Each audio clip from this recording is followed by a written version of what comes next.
Sveiki nuostabų žiūrovai, kaip visada su mumis astrofizikas Kastytis Zubovas. Pasiklausykime naujienos iš raudonosios planetos. Sveiki. Taip, pirmoji naujiena iš Marso, kuriame pasirodo irgi žaibuoja. Na, apskritai, žaibus visi esame matę, bet jie vyksta ne tik Žemėje. Taip pat seniai žinome, kad žaibų būna ir Jupiteryje bei Saturne. Jie irgi turi masyvias, storas atmosferas, kuriuose būna, kad susikaupia į elektrintų dalelių įvairių ir tarp jų vyksta įvairūs išlydžiai.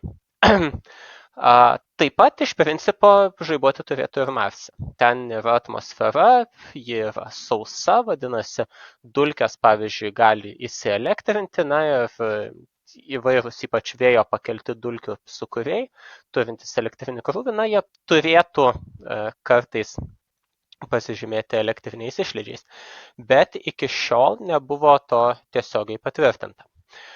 O dabar pavyko.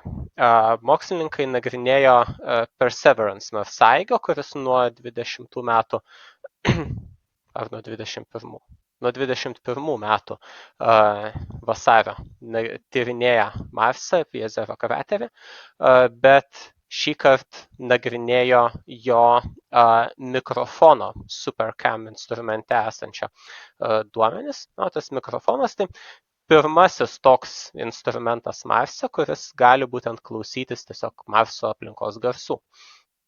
Ir dviejų netoliese kilusių viesuliukų, dar vadinamų dulkių velniais, arba angliškai Dust Devils,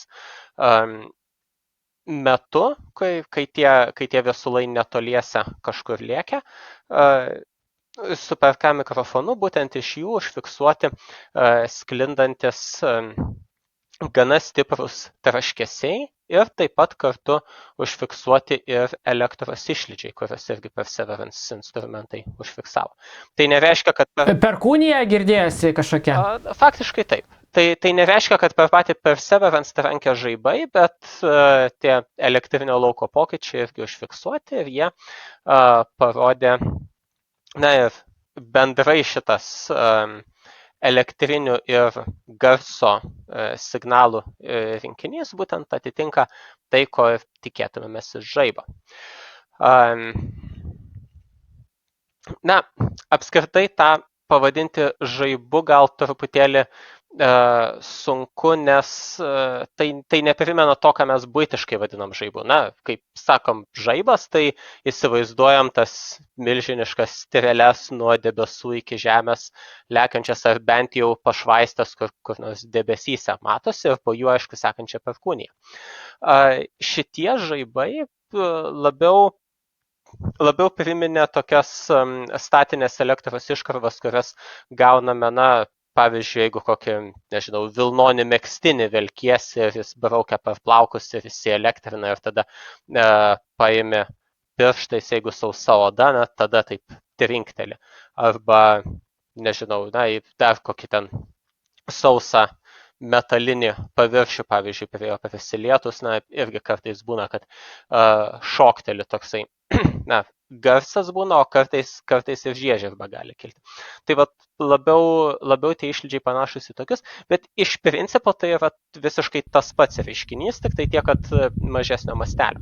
Nes esmė ir vieno ir kito yra tokia, kad skirtingi elektriniai krūviai suartėja pakankamai arti, kad tarp jų susidaręs elektrinis potencialas pramuša atmosferą. Tai reiškia, jis įveikia atmosferos elektrinį pasipriešinimą, elektrinę varžą ir leidžia susidaryti labai trumpai elektros grandiniai. Na, tai Žemėje, ar ten Saturne ir Jupiteryje tie išlydžiai gali pasidaryti ten 100 metrų ar kilometrų ilgio. Marse, bent jau šitie, kurie užfiksuoti, jie greičiausiai daug trumpesni, galbūt centimetrų ar panašiai.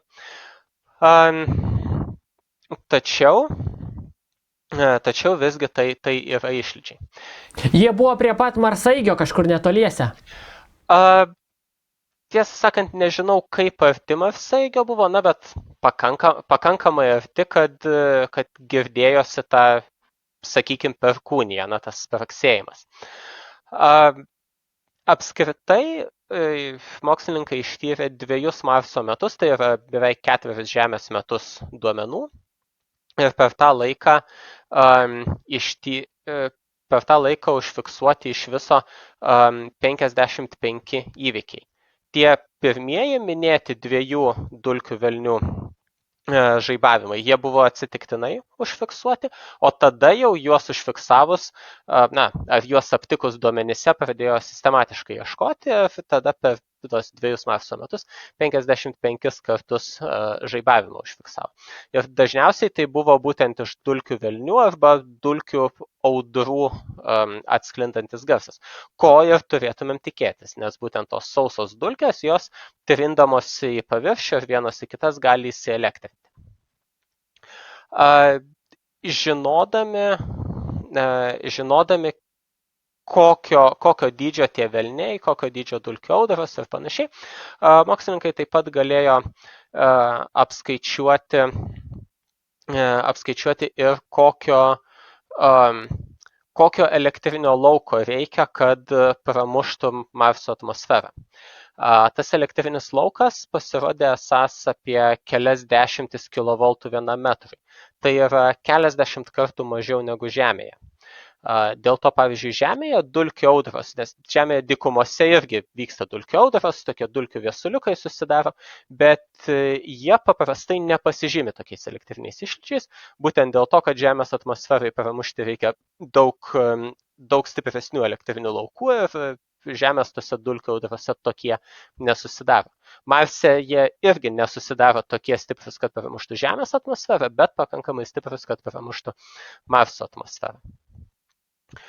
Pats faktas, kad tokie elektriniai išlydžiai vyksta, yra svarbus, aišku, pats iš savęs įdomus, kad žaibą Marse atradom.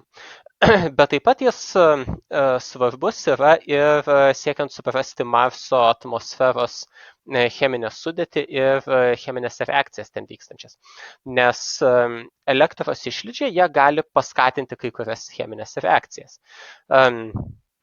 Tokie išlydžiai ypač gali gausinti stipriai oksiduojančių junginių formavimąsi. O stipriai oksiduojantis junginiai gali sunaikinti organinės molekulės paviršiuje ir taip pat įvairiausius atmosferinius junginius.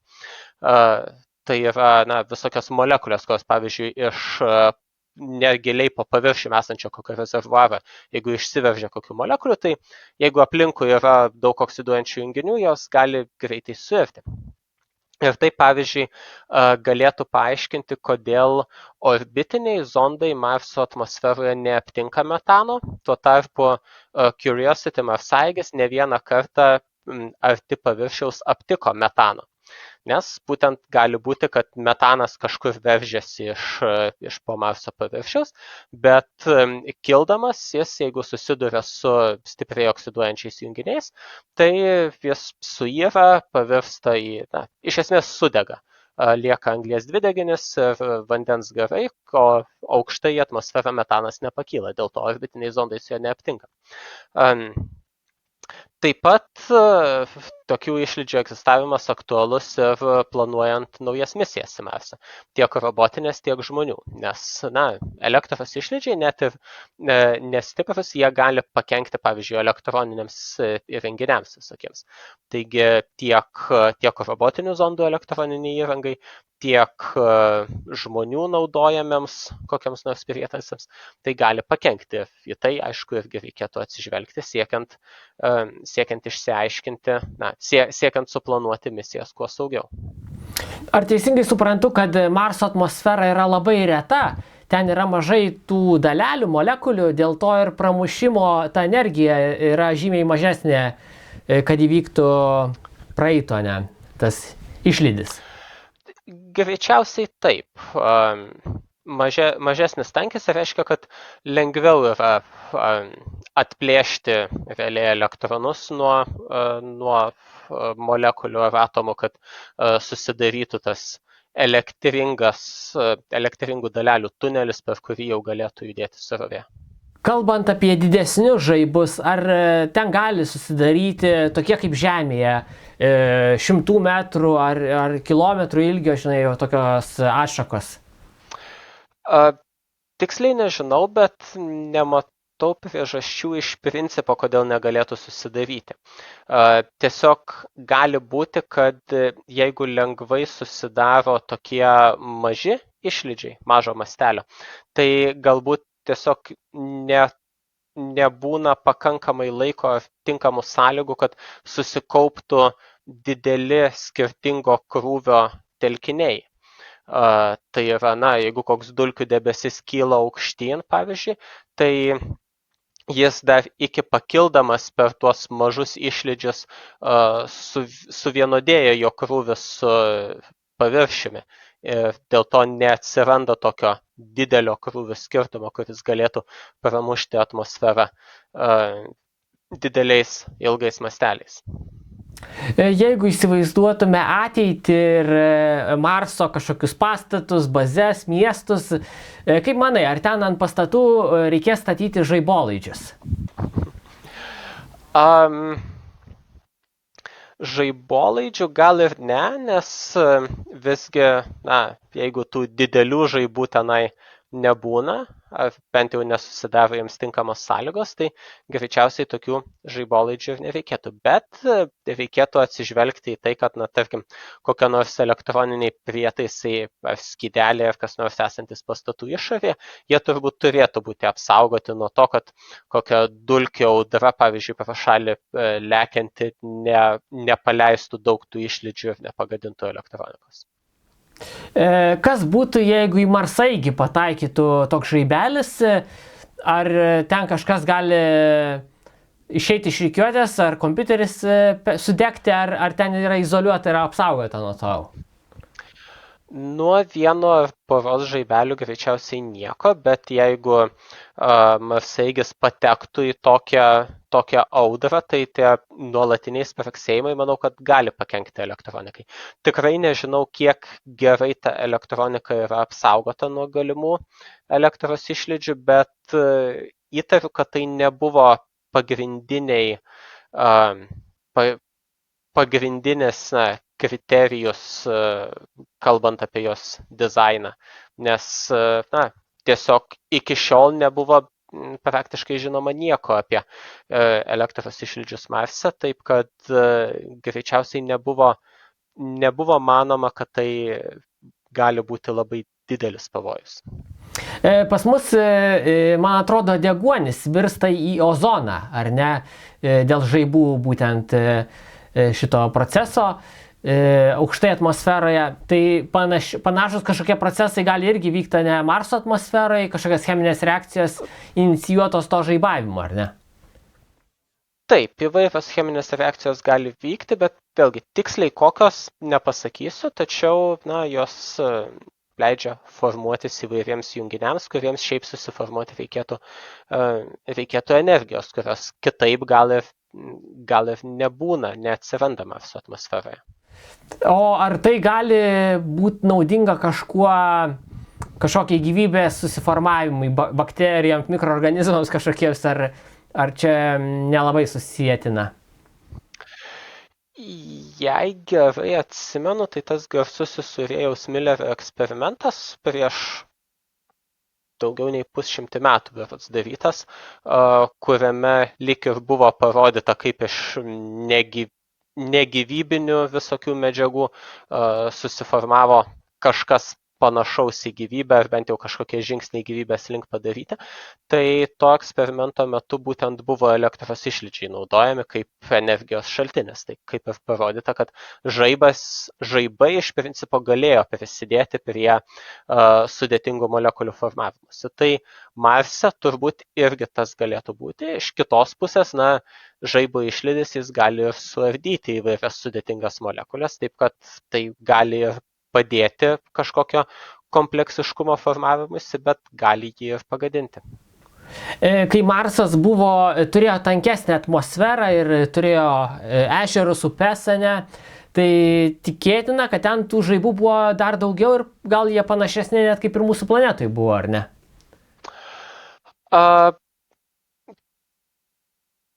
Kažkiek gal taip, nes visgi, taip, Žemėje žaibai kyla debesyse, tai kai Marse buvo tankesnė atmosfera ir daugiau vandens, daugiau debesų, tai irgi galėjo dažniau kilti žaibai. Tai taip, sakyčiau, tikėtina, kad praeitie Marse žaibavo daugiau negu dabar. O yra kažkoks toks dalykas, kad jeigu žaibas trenkia į smėlį, tai išsilydo, tas smėlis pasidaro stiklo kažkokia liekana, toks artefaktas randamas ne gamtoje. Taip. Ar gal ir Marse galima būtų kažką panašaus atrasti, ar jau seniai užpustyta, užklota ir tiesiog tokie dalykai pasislėpia tikriausiai, ne? Iš principo, manau, kad fulguritas, taip vadinasi tie žaibo sukurti mineralai ar natūralūs stiklo dariniai. Manau, kad fulguritai galėjo Marse formuotis pradžioje kada nors, senovėje gilioje, dabar turbūt nelabai tas įmanoma, bet visgi Marse nors ir lėtai, bet erozija vyksta, tai gali būti, kad tiesiog tokius darinius irgi erozija po truputį sunaikino, suardė ir negaliu griežtai teikti, kad jų nėra Marse niekur, bet manau, kad visgi aptikti juos bent jau taip sau paviršiuje besimėtančius mažai tikėtina. Dar pagalvojau, kiek energijos tame žaibe yra, jeigu, pavyzdžiui, jis pataikytų į ant Marso paviršiaus gulinti geležinį meteoritą. Ar apsilydytų jo paviršius, pavyzdžiui, kažkiek nuo to karščio? Nuo tokių spraksėjimų nemanau, kad išsilydytų kas nors, nes visgi tai tikrai per menki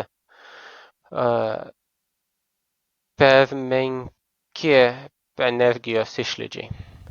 O kol kas didesnių nėra užfiksuota, ne? Pagal tą garso analizę, tik tai kalbam apie tokius mažus spraksėjimus, ne? Taip, kol kas neužfiksuota, nors ir dulkių audrų netoli Perseverance irgi buvo. Jeigu ten būtų astronautas tuo metu su skafandru ar dar kažkuo, apsirengęs, visą kitą, ar jis girdėtų tos spraksėjimus, ar net nepastebėtų, kad čia kažkur kažkas... Tas, manau, priklauso nuo to, kaip suderintas išorinis mikrofonas ir ausinės, nes vis tiek skafandre būnant aplinkos garsai nebus visiškai tikri. Tai bus garsai, kuriuos pagauna išorinis mikrofonas ir perduoda į ausinės. Jeigu pakankamai jautrus mikrofonas, tai turbūt tokie spraksėjimai irgi perduos. Jeigu mikrofonas nelabai jautrus ar atjungtas, tai tada turbūt neperduos. Kitaip tariant, ta perkūnija nėra tokia, kad ten išsigastum, žinai, ir pasižiūrėtum, kas čia trenkia, žinai, labai silpnas reikalas. Abejoju, ar tokio lygio perkūnija galėtų būti. Kągi, dabar dar turi antrą naujieną, kokia ji yra? Taip, antroji naujiena yra apie žvaigždžių formavimas ir jų augimą. Apskritai tas žvaigždžių formavimosi procesas taip labai grubiai susideda iš kelių etapų. Tai pirmiausiai turime tarpžvaigždinių dujų debesį, kuriame dujos juda visai sukuriuodamos turbulentiškai ir dėl to debesyje susiformuoja tankesni regionai. Tie tankesni regionai dėl savo gravitacijos pradeda trauktis. Ir traukdamėsi jie dar kažkiek gali skilti į mažesnius, bet galiausiai toksai gumuliukas susitraukia ir jame jau pradeda atsirasti žvaigždė. Bet koks toksai gumuliukas truputį sukasi, o traukdamasis jis sukasi vis greičiau. Taigi visa jo medžiaga negali susitraukti žvaigždę, dalis medžiagos lieka susisukusi į diską aplink ją. Iš to disko laikui bėgant formuojasi planetos, bet taip pat iš disko medžiaga dar irgi krenta po truputį į žvaigždę, nes įvairūs magnetiniai procesai padeda taip medžiagai sulėtėti, kad jau galėtų nukristi visai į centrą. Taip krisdama medžiaga maitina žvaigždę ir kurį laiką yra pagrindinis tos besiformuojančios žvaigždės energijos, spindulinės energijos šaltinis. Tai yra, kol žvaigždė dar formuojasi, kol joje dar neprasidėjo termobranduolinės reakcijos, tai ji švyti dėl to, kad krisdama į ją medžiaga iš esmės atsimuša į žvaigždę, įkaista ir ima spinduliuoti. Tas žvaigždės virtimas nuo tokio pirminio gumulo iki pilnos žvaigždės, jis yra skirstomas į keletą etapų ir tie etapai jie pagal tam tikras savybės tiesiog yra vadinami, kad tai yra prožvaigždė, ten nulinės, pirmos, antros ir trečios klasės, arba kai kurie etapai taip pat turi pavadinimus pagal kokias nors specifinės žvaigždės ar pagal mokslininkus. Ir vienas jaunas, gana jaunų besiformuojančių žvaigždžių tipas yra vadinamas Tauro T tipo žvaigždės, nes Tauro žvaigždyno viena žvaigždė prieš jau daugiau nei 100 metų buvo pastebėta, kad staiga ji sužibo labai ryškiai ir paskui ilgai po truputį ėmė blėsti. Ir daugiau atrandama tokių žvaigždžių, ir tas sužibimas būtent yra medžiagos staiga paspartėjusio medžiagos kritimo į žvaigždę pasekmė.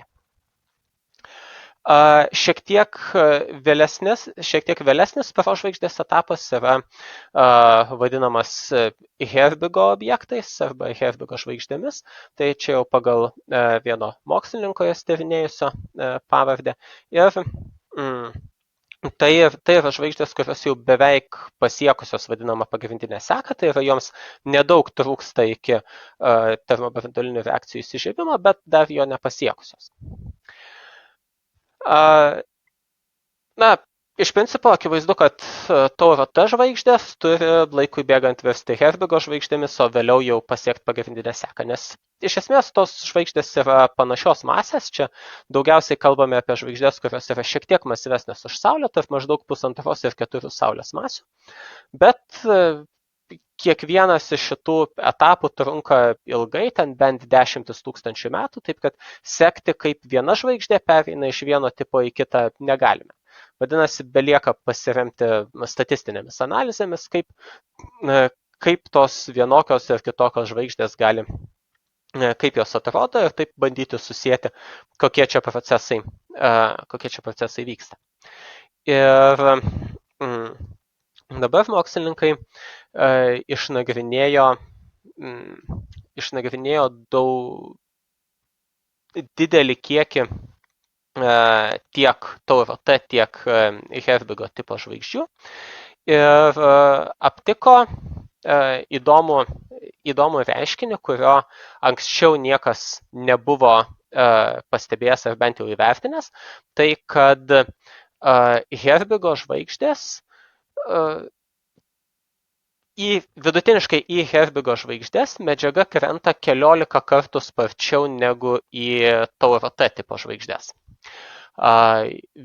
Vidutiniškai į Tauro T tipo žvaigždės per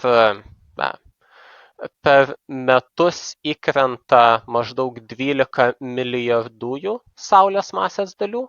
Tai tikrai nedidelis kiekis, bet tai reiškia, kad per, tarkim, milijoną metų tokia žvaigždė pasipildytų kažkur šiek tiek daugiau negu 1% Saulės masės. Tuo tarpu į Herbigo žvaigždės per metus įkrenta beveik 200 milijardųjų Saulės masės dalių. Tai kitaip tariant, per milijoną metų tokio kritimo šita žvaigždė išaugtų beveik 20% Saulės masės. Tai matom, 14 kartų skirtumas yra. Šitas rezultatas yra labai netikėtas, nes įprastiniai modeliai aiškina, kad žvaigždė, kai pradeda formuotis, tai aplink ją susidarantis diskas turi tam tikrą masę ir iš esmės proporcingai tai masiai maitina žvaigždę. Laikui bėgant disko masė tik tai mažėja, todėl ir medžiagos kritimas į žvaigždę turėtų mažėti. O čia gaunam visiškai priešingą rezultatą. Ir klausimas, kodėl taip nutinka. Mintis čia yra tokia, kad žvaigždė, kuo ji labiau artėja prie pagrindinės sekos, tuo ji labiau įkaista. Ir vėlgi, ištyrus tas pačias žvaigždžių imtis, pastebėta, kad tauro T tipo žvaigždžių vidutinė temperatūra vidutiniškai yra mažiau negu 5000 kelvinų. Tai yra net keliais šimtais laipsnių šaltesnės negu Saulė. Tuo tarpu Herbigo stadijoje žvaigždžių temperatūra yra apie 9000 kelvinų. Žodžiu, ne visai dvigubai padidėja, bet netoli to. Žvaigždės šviesas proporcingas yra temperatūrai 4 laipsnėje. Vadinasi, labai stipriai priklauso nuo temperatūros. Tai tas beveik dvigubas temperatūros padidėjimas reiškia, kad žvaigždės šviesas išauga bent jau 14 kartų. O dar priklausomai ir nuo kitų papildomų reiškinių gali tarkim, to, kad žvaigždė fiziškai tiesiog padidėja ir išsipučia šiek tiek jos išoriniai sluoksniai, tai gali ir dar labiau padidėti. Kartu išaugus bendram žvaigždės šviesiui išauga ir ultravioletinės spinduliuotės stiprumas, o stipresnė ultravioletinė spinduliuotė efektyviau jonizuoja disko dujas. Jonizuoja, tai reiškia atplėšia elektronus nuo atomų ir molekulių. Atplėšus elektronams dalelės tampa elektringos ir jos ima efektyviai sąveikauti su magnetiniu lauku. Tiek žvaigždė, tiek diskas turi magnetinį lauką ir būtent magnetinis laukas padeda medžiagai iš disko kristi į žvaigždę. Taigi, jeigu atsiranda diske daugiau jonizuotos medžiagos, tai ta jonizuota medžiaga lengviau paveikiama magnetinio lauko ir sparčiau gali kristi į žvaigždę. Taigi, taip išeina, kad žvaigždei evoliucionuojant, artėjant prie pagrindinės sekos, diskas ją maitina vis efektyviau. Ir tai reiškia, kad disko masė ji gali mažėti, kaip ir standartinėme modelyje, tik susiformavusi prožvaigždė gali turėti masyvų diską ir vėliau laikui bėgant disko masė gali tik tai mažėti, tačiau medžiagos kritimo sparta į žvaigždę nebūtinai mažėja kartu su disko masė, ji gali ir išaugti, kaip ir stebime. Ir šitas scenarijus kartu išsprendžia tokią gana seniai žinomą problemą apie planetų formavimąsi prie tokio dydžio žvaigždžių. Nes anksčiau, buvo žinoma, kad Herbig žvaigždės yra gana ryškios ir pagal standartinius modelius apie tai, kaip diskai turėtų evoliucionuoti, buvo galvojama, kad Herbig žvaigždžių diskai tik gimę turėtų būti labai labai masyvus. Tas labai masyvus, tai reiškia ten virš 10% žvaigždės masės. Tokie masyvūs diskai, jie turėtų gana greitai tapti gravitaciškai nestabilus ir subirėti į įvairius gumulus anksčiau negu spėja susiformuoti planetos. Ir tai gali trukdyti netgi planetų formavimuisi prie žvaigždės. Tačiau prie tokios masės žvaigždžių mes planetų randame ir netgi prie prožvaigždžių, kai kurių Herbigo tipo prožvaigždžių, randama yra besiformuojančių planetų.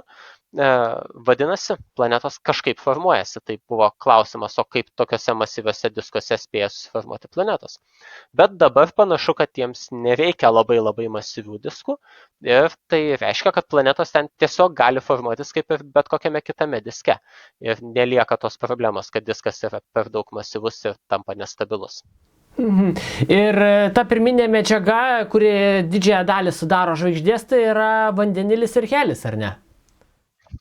Didžiąją dalimi vandenilis ir helis, taip pat šiek tiek ir kitokių elementų. Tie kiti elementai labai svarbus yra planetų formavimuisi, nes, aišku, tokioms solidėms planetoms kaip Žemė, tai be galo svarbu visokie ten deguonis, silicis, magnis ir kiti elementai, geležis, iš kurių visos uolienos formuojasi, bet net ir dujinėms planetoms vis tiek manoma, kad jos pradeda formuotis nuo uolinio kažkokio darinio, kuris išauga pakankamai didelis, kad galėtų prisitraukti dujinę atmosferą.